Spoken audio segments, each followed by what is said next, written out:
trained, disciplined, composed in part of landowners, and, in what is known as the Neo-Assyrian period, 934 to 609 BC, contained armored infantry armed solely with a spear for close combat. In their own terms, they fought for political freedom. The latter cannot be dismissed out of hand by comparison with Western freedom. The concept of freedom cannot be universalized. The meaning of freedom varies not only between cultures but within them, as it can hold different meanings for different groups inside one culture, and those meanings can change over time.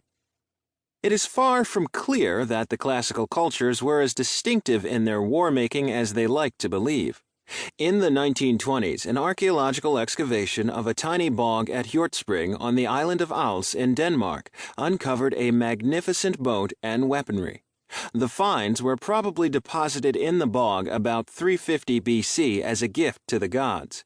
It is likely that they were part of the equipment of a force defeated in a local war. The weaponry included swords and mailcoats, with a large number of spears, javelins, and shields. Modern interpretation has seen these finds as implying that this barbarian force, created far away from Greece and Rome, was made up of landowners, with political rights as their community understood them, organized in units of similarly equipped spearmen who used shock tactics to try to achieve a decisive result in battle. Just like contemporary Mediterranean armies, especially the Roman legion of this era. Long after the end of the classical world, other cultures would evolve a style of battle remarkably similar to the Western way of war, with little or no influence from the West.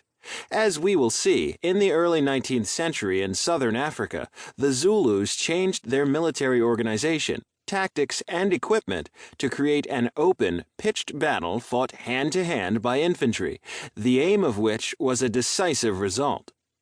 In reality, the classical cultures did not always fight in the Western way of war. For long stretches of their history, the Greeks actually seem to have been rather good at avoiding battle. In the 27 years of the bitter Peloponnesian War, 431 to 427 BC, between Athens and Sparta and their respective allies, there were only 2 or maybe 3 significant land battles that approximate to the Western style. Similarly, the Romans were not always dead set on fighting pitched battles themselves. Recalling the imperial prince Germanicus from campaigning beyond the Rhine in AD 16, the emperor Tiberius thought that Roman aims were better served by encouraging the Germans to turn on each other.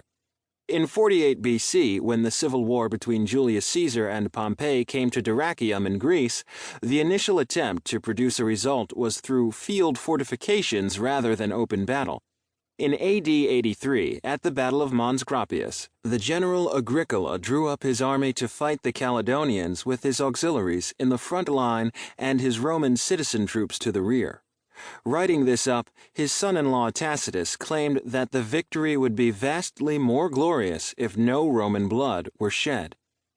One factor that may encourage us to overemphasize the distinctiveness of Greek and Roman battle must always be kept in mind, that is, the types of available evidence. While archaeology can tell us a lot about their opponents, in almost all cases our literary evidence comes from the classical cultures. Had their opponents taken to comparable literary production, and had it survived, our impressions might have been very different. The links between reality and ideology are always complex. On the one hand, the ideology of the Western way of war has shaped how reality has been interpreted. As we will see, in the 7th century AD, the inhabitants of the Eastern Roman Empire still held that they fought in an open, Western way, and that their Arab opponents did not, when in reality their armed forces went to considerable lengths to avoid pitched battle. Again, when Europeans learned about the Zulu war machine, it was assumed that the Africans could not have created it on their own initiative, but must have copied Western models.